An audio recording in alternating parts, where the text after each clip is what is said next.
Hello. It is the last week of me here in Chicago. My next video will probably be still in this room, but the iconic lamp will be gone, and my bed will be gone, and everything will be packed, and then I will be leaving the next day. So this is the final week in Chicago, the final week, and tomorrow is my last day of work. So at the bakery that I work at. So I'm almost done with my stint here in Chicago. I mean, stint is a light word. I've been here for 6 years, but I don't know. It's crazy because all I've been wanting for the last few months, honestly, is just I've been wanting to leave Chicago so badly. I've been wanting to get out of here.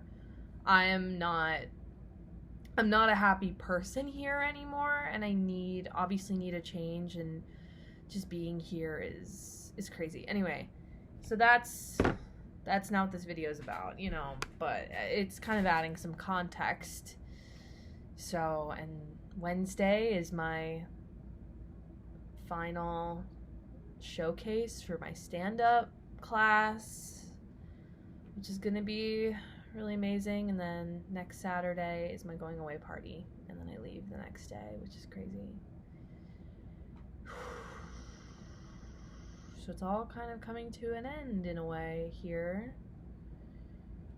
But this week, in regard to Artist Way, every day I've done the morning pages, and my artist date was to a gluten-free bakery, because a realization I had this week is that I am now gluten-free. That is right, I'm now insufferable when I go out to eat. But the thing is, so I have PCOS and hypothyroidism, and I've been just taking medication, and I've been really looking into how I can also help aid my symptoms with food, especially with PCOS and an underactive thyroid like I have.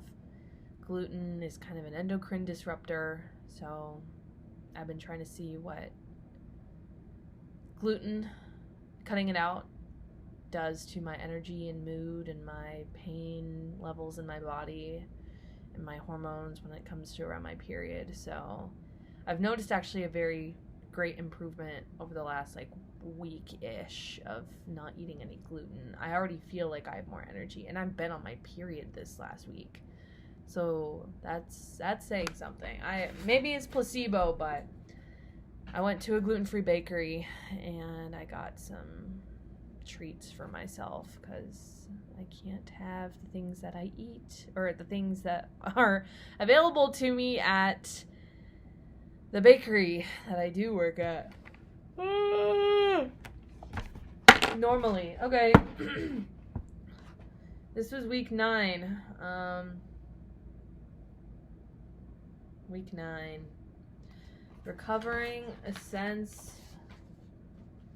of self-compassion. Also, I think, before I even get into this,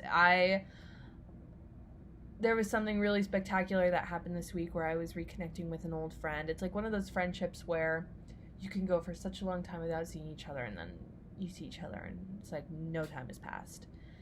And I saw this friend, and it was a super healing hangout.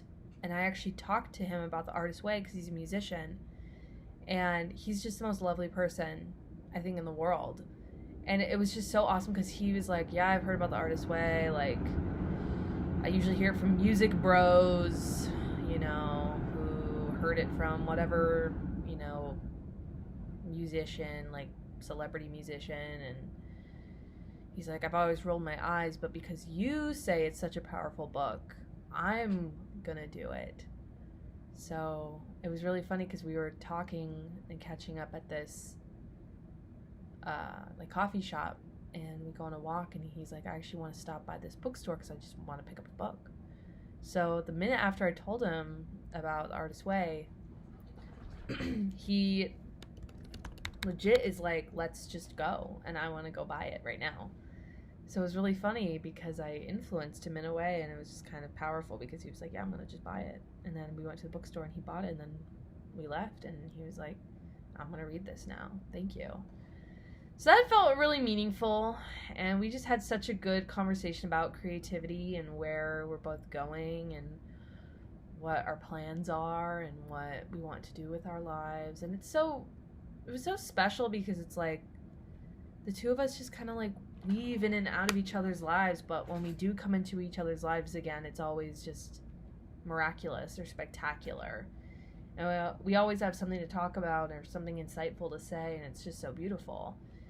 And it was just such an awesome thing that happened this week. And the synchronicity of me telling him about the book and then him just going to get the book, me tagging along with him to go get the book, was just really cool. And I really liked that. And yeah, figuring out I'm gluten-free has been really life-changing. I mean, who knows? I've probably needed to be gluten-free like my whole life. I've always suffered from bloating and pain and period stuff, and obviously I have PCOS and hypothyroidism, so that's not a shocker. But yeah, anyway, recovering a sense of compassion. Let's stay on track, Sage. All right, this week finds us facing the internal blocks to creativity. Oh, you know what? The cat's feeder just went out, and one of my roommate's cats is in. I need to go let a cat out. Give me 1 second.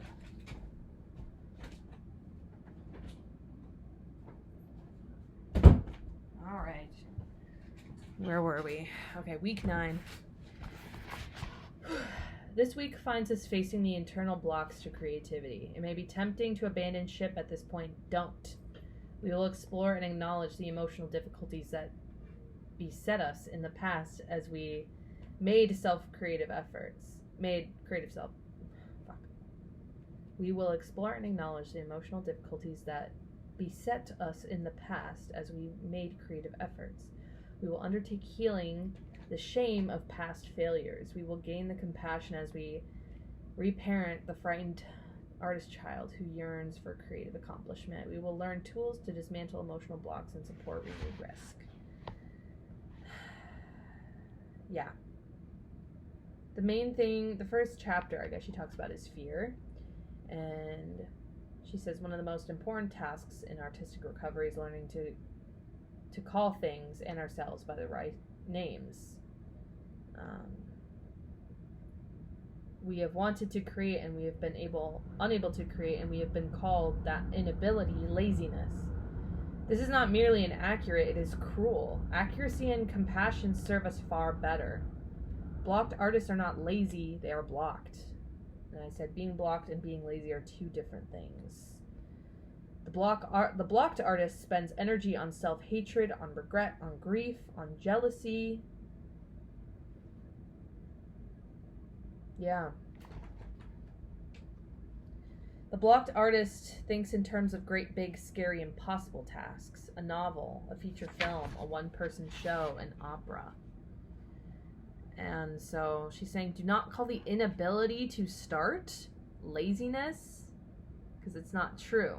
Call it fear. So that was really interesting. Yeah, sorry, I'm a little not locked in today. Finding it hard to begin a project does not mean you will not be able to do it. It means you will need help from your higher power, from supportive friends, from yourself. First of all, you must give yourself permission to begin small and go in baby steps. These steps must be rewarded. Setting impossible goals creates enormous fear, which creates procrastination, which we wrongly call laziness. Fear is what blocks an artist. That cure is love. Use your love for your artist to cure its fear. And stop yelling at yourself. Be nice. Call fear by its right name. And I really loved what she said about going in baby steps. So I think she called me out when she's like, artists think in these big, creative leaps like a novel, an opera.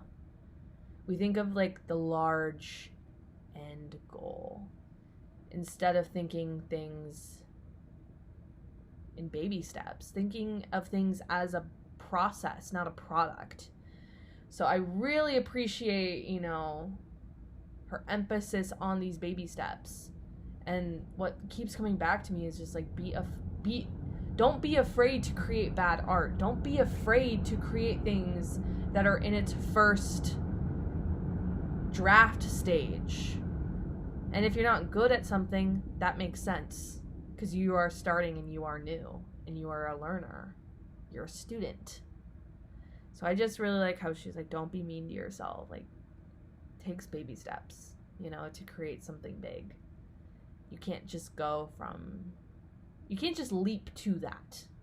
There's steps along the way that get to a point, such as an opera or a novel or a one-person show, the big picture ideas. It's like, it takes a minute. Yeah. Again, you need help from your higher power, supportive friends, and yourself, and give yourself permission to start small and go in baby steps. These steps also must be rewarded, so I really liked that. Enthusiasm.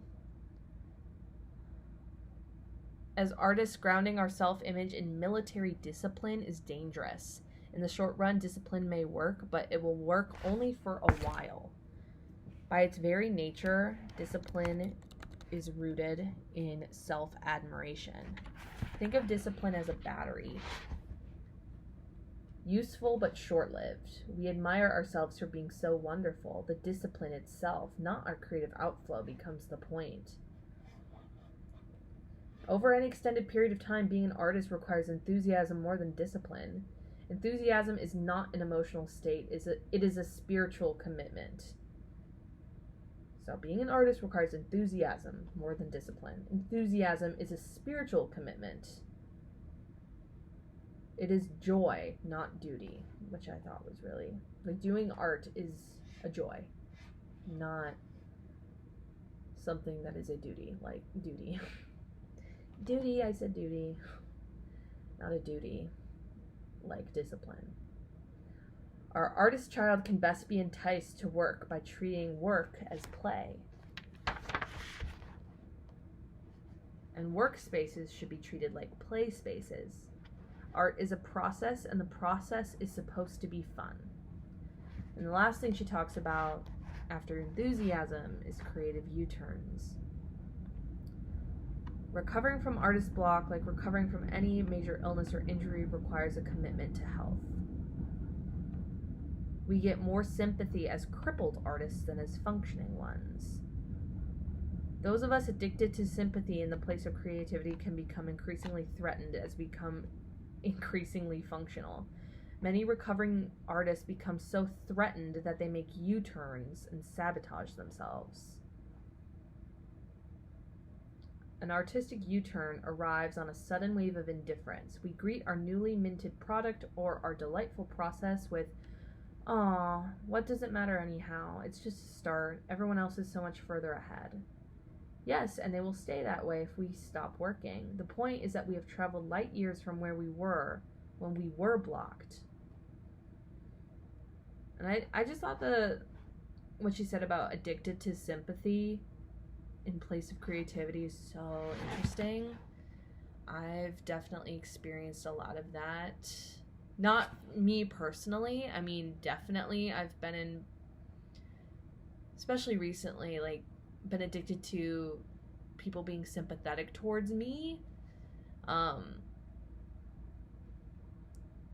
Because I'm struggling and I can't do anything, versus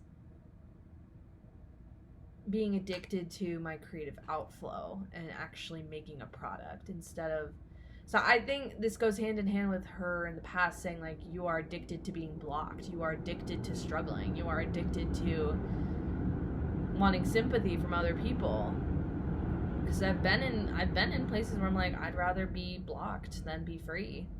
I'd rather have people's sympathy than their admiration, which is kind of fucked in the head to say, but it's the truth.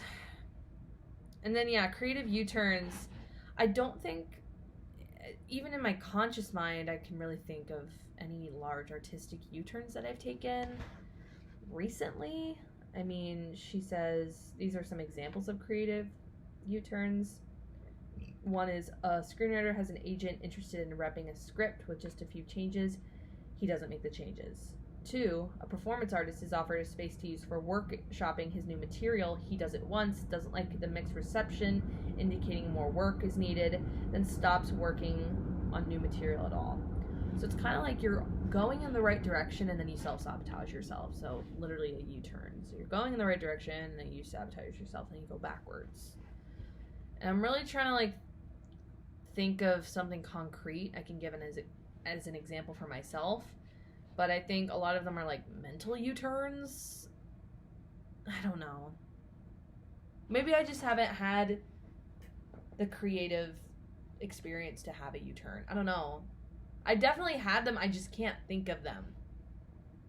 Because usually for me, I pride myself on like taking every opportunity I can. And if something's a good opportunity, I will push being uncomfortable through it. Because that is how you become successful. So truthfully, I cannot think of anything for myself at the moment. So this wasn't something that like jumped out at me when talking about creative U-turns. But she does say creative U-turns are normal. Like this is, you know, I expect one to happen in my life. I just can't think of one. So sometime in my life, it will happen. But I just have none to comment on right now. Have compassion. Creative U-turns are always born from fear of success or fear of failure. It doesn't really matter which. The net result is the same. Once we admit the need for help, the help arrives. Ask anyway. Always ask for help. The ego always wants to claim self-sufficiency, which is literally so true. I've prided myself on being self-sufficient, and it really hasn't gotten me anywhere. It is an ego thing, and I'm working on that. So, called me out. Oh, sorry, this was the last thing she talked about. Blasting through blocks. In order to work freely on a project, an artist must be at least functionally free of resentment and resistance. So, anger and fear. You must be free of that. Yeah. What do we mean by that? We mean that any buried barriers must be aired before the work can proceed. The same holds true for any buried payoffs to not working.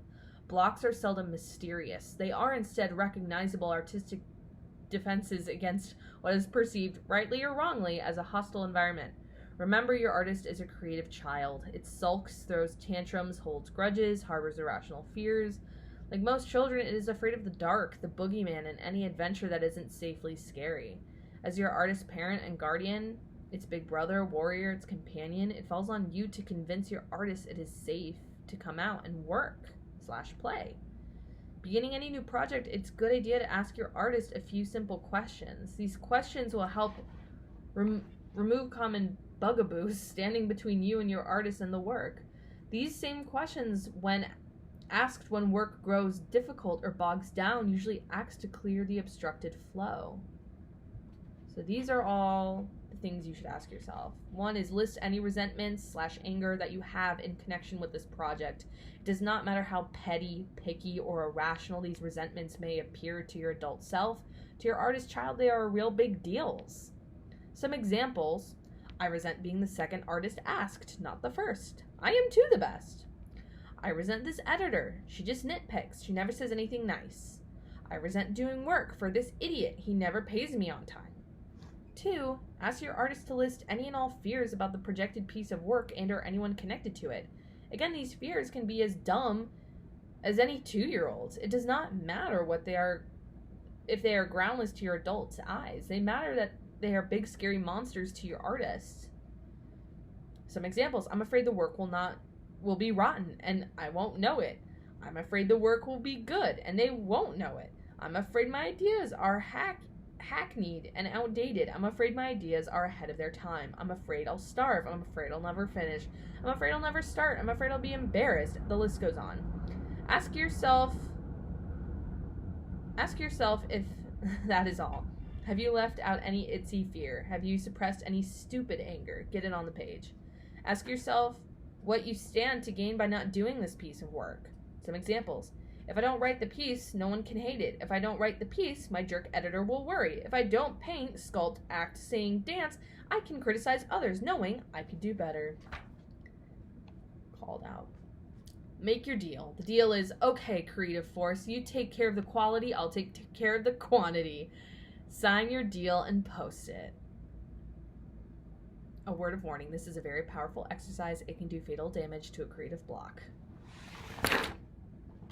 So, yeah. These are really good questions. And I have a few projects that I might need to apply these to, actually. So, that's it. Really, the tasks were reading my morning pages. And a lot of them were super fascinating. A lot of repetitive stuff. Just over and over and over again. Like, I would talk about the same situations over and over and over and over and over again. For weeks, for months. And one of them that I'm willing to share is that I've been wanting to leave Chicago for a very long time. Like, since I knew I was leaving, since I knew I made the decision to leave, I've been wanting to get the fuck out of here for a very long time. Very long time. And I just keep writing about how I am so unhappy here. I'm not happy here. I don't like it here. I don't like it here. I'm depressed here. I feel stuck. I feel trapped. And part of me feels, I've also read that I feel bad for saying that because I love so many people here, but I'm also, I don't want to make them feel a certain way about me wanting to leave, because the thing is, that's just my decision. And coming to accept that it's okay, that two things can be true. I can miss the people here and also need to fucking leave. They both can be true, and they both can be valid, and they both can be right. But part of me is like, oh, it's one or the other. No, it's not. You can still love and appreciate the people that you know and met here. And also need to have a new chapter, need to have a new part and stage of your life. Like, that's just how things are. And that's part of me understanding, like, listening to my own needs, listening to my own wants and desires, and stop focusing on what other people might want from me or what other people might need from me. Even though I find that valuable sometimes, I overemphasize that. I overemphasize other people's wants and needs from me, and just don't listen to my own. And that's been a huge hurdle. It's been a huge hurdle. And even just listening to my body, understanding needing to be gluten-free, understanding my sexuality to a certain extent, how I'm not, prioritizing men or centering men in my life, not centering relationships, like romantic relationships in my life. I don't need to center that. I can focus on actually what I really want to focus on and not feel bad. And not feel bad that other people are doing other things, that other people are not doing the same things that I am. It's like, I'm doing my own thing, and that's okay. And other people aren't going to get mad at me. Because in the past, I've had people get mad at me for doing things my way or not doing things their way. And then they get mad at me. I've had a friend do that before. She's, I don't really know if it's a friendship anymore, but, I got chewed the fuck out for not moving somewhere with somebody when I didn't want to do that. Girl, also we were friends and roommates. I'm not trying to give too much away, but it was an awful situation. And since then, I bet there are plenty other examples of I've been made to feel bad for making my own decisions in my life. And I get the brunt of it from other people, and they blame me for making my own they blame me for situations I've created by making my own decisions for my life, which I think is ridiculous. Don't ever make someone feel stupid or bad about very important decisions they've made about their own life and what they're going to do and where they're going to go, and that's not anybody else's business. Unless there's other factors, it's like that's none of your business. I have a lot to say about that. So that's something, yeah. Identifying your goal and figuring out your creative goals for the year, week, month. My goal is I'm a performer. I perform. Whether that be singing, dancing, acting, stand up. It's like I'm a performer, and I know that's what I love, and I know that's what I gravitate towards, and I know that that is me. I know that that is me. I know that that is what I'm here for. I know that's what I'm meant to do. I have literally no doubt about that. Yeah, and then list your creative goals for the week. My creative goal for the week is to do my final performance for stand-up in front of my friends and family. So that's my goal for the week. And my goal for the month is to maybe do some stand-up in Minneapolis this summer. I also really want to post all these videos that I've had at, in the editing bay, but I have not fully edited or posted them on YouTube. That's my goal for the month. My goal for the year, I want to get really good at sewing. I mean, outside of performing, I really want to get good at sewing, and I want to take a sewing class in New Orleans.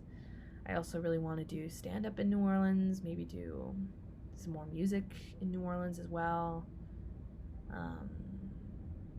Also, I really want to be fluent in French and Spanish. That is something I really want to do, and I'm pretty determined to do. So those are my creative goals. Yeah, reading the pages was actually really, my computer, was actually really insightful, because sometimes I was reading some of this back, I'm like, this is actually kind of funny. Like, what I'm saying is like really witty and insightful and funny, and I also just didn't even recall writing some of that stuff, or writing, because it was stream of consciousness, I wasn't taking any time to think about what I was writing. So going back and actually reading it was really insightful. And that was week 9. It's kind of been a exhausting, tough week, but we're getting through it.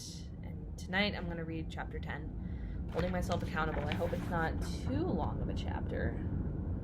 It actually looks like a very long chapter, so